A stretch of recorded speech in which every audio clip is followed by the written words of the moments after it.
Can we talk about that in the church? Is that okay? Are you going to tell me if we talk about sex in the church?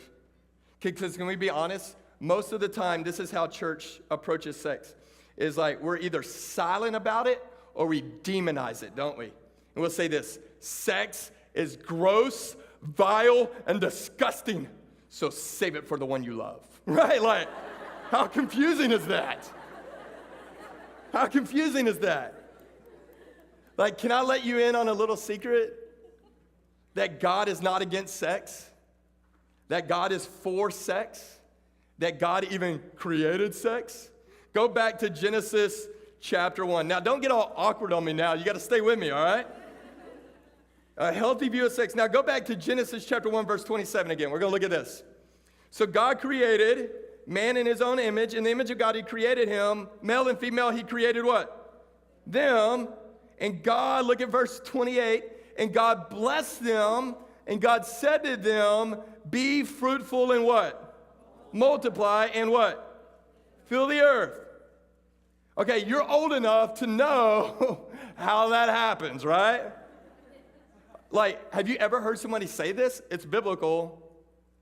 Think about it. The first command that God gave mankind was to have sex. What? And you're like, dang, Christianity just got real interesting, right? Like some of you might be on the bubble of this faith. Like, you're like, I'm in. All right? You know, like, think about it. Think about it. Like what I mean by that is like Adam and Eve did not catch God off guard. It's not like God created, he's like, all right, the galaxies, the sun, the moon, the stars, Adam and Eve. And he's like, gosh, I'm tired. And he turns around and gets a drink of water. And he turns back around and sees Adam and Eve and go, what are y'all doing? Get, dude, off. Like they didn't shock God. You know what I mean? Like he invented it. Like God is for it. But watch this once again. Just like marriage, God created it. God invented it. And God gets to define how it's done. And God created sex to be enjoyed in the confines of marriage. And God is not a killjoy. God loves you and wants to protect you. It's kind of like this. I want to show you this car.